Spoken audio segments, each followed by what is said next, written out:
Welcome to US Daily Brief YouTube channel. Our channel has started broadcasting again after some problems.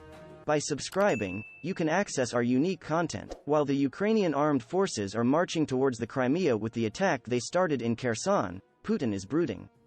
In the Kherson region in the south of Ukraine, conflicts are escalating. After the Ukrainian armed forces carried out an all-out attack on the region, the Russian army is trying to protect its 3-month settlement in the region. While the Ukrainian Turkish-made Bayraktar TB2 guides the Ukrainian armed forces, the US-made M777 howitzers pave the way in collaboration with the TB2 and crush the Russian positions and detachments in Kherson. The Ukrainian armed forces legendarily resisted the fierce attacks of the world's second-largest army for months.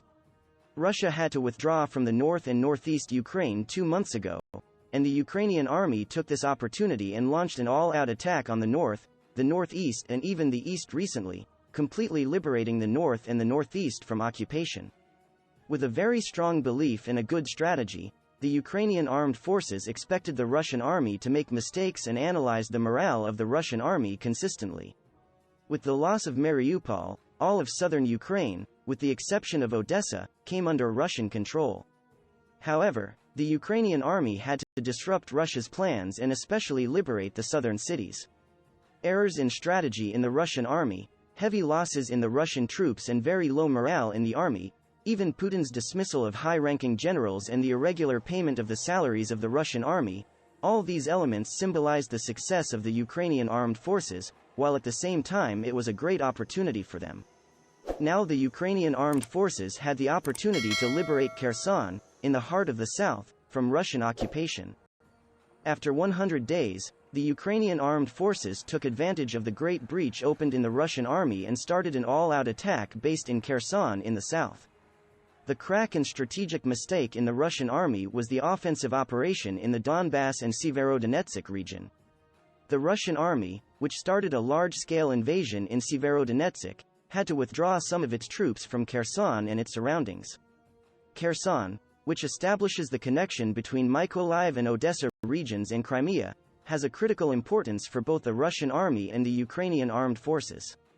Kherson, the first major region captured by the Russians since the day of the invasion, has been in Russian hands for over 90 days. In the latest reports, it was stated that the Ukrainian armed forces liberated more than 20 settlements on the border of the Dnipropetrovsk region in the Kherson region.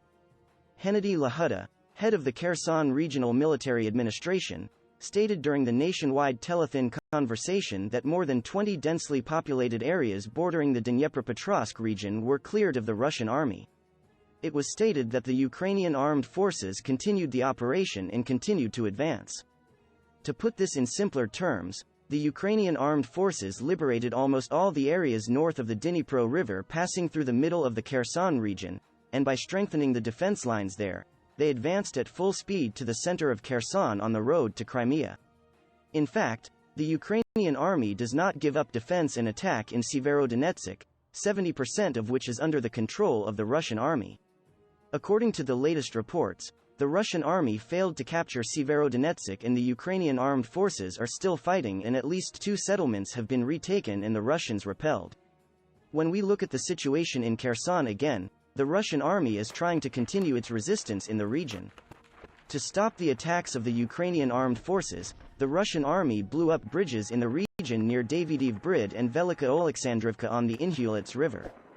The advance of the Ukrainian armed forces in the Kherson region poses a major problem for Russian President Vladimir.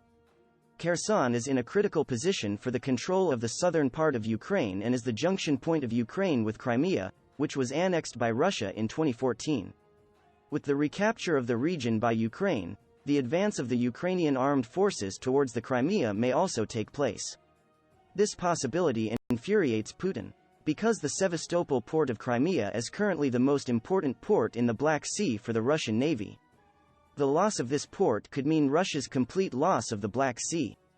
At the same time, while Russian troops are withdrawing from parts of the region, it has been announced that the small advances made by the Russian army recently, with new medium-range missile systems from the United Kingdom and the United States, are reversible.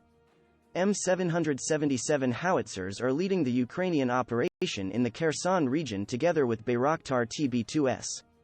Russian targets determined by Bayraktar TB2 unmanned aerial vehicles from long distances are shattered by M777 howitzers sent by the USA.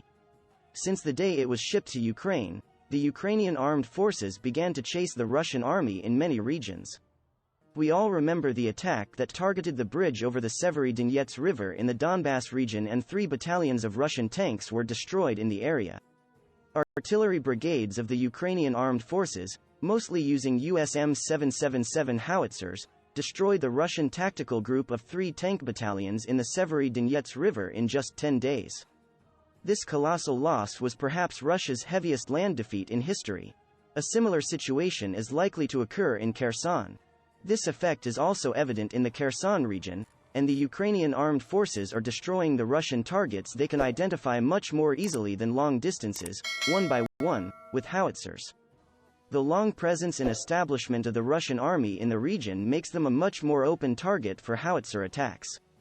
Kherson also has the Dnipro River and the Inhulets River.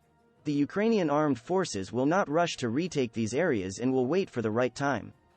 On the other hand, the Russian army and Vladimir Putin cannot afford the loss of Kherson, and this will force the Russian army to make mistakes. In this case, a new Severodonetsk River legend may be born. Statements from the USA, on the other hand, state that Russian President Vladimir Putin plans to annex Kherson, just like Crimea. U.S. State Department Representative Ned Price stated at a press conference that Russian forces may want to annex the separatist Luhansk and Donetsk regions in Kherson Oblast and Donbass. The Kremlin is probably weighing several approaches, from recognizing a so-called People's Republic, as Russia forcibly did in Donetsk and Luhansk, to an attempt at annexation, as Russia did in Crimea, Price said in his statements.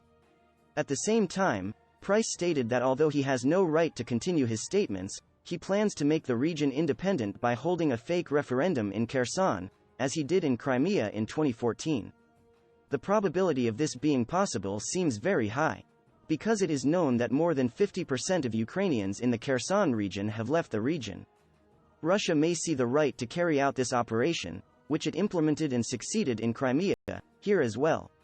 If Russia retains control of the region, the referendum could be the Kremlin's way of justifying its annexation of the region. The plan was endorsed by Kirill Stremisov, deputy head of the pro-Kherson military civil administration of Kremlin, who said the process could include a referendum, but not in the fall. Immediately after Russia captured the Kherson region, it completely changed the local administrations in the region and started to implement military junta administration. In fact, according to the statements of some local residents who left the region, it is stated that Russia has started its assimilation efforts. Kirill Stremisov, vice president of the pro-Kherson military civil administration, which is pro-Kremlin, stated that they have prepared an administrative system and that they will see how this situation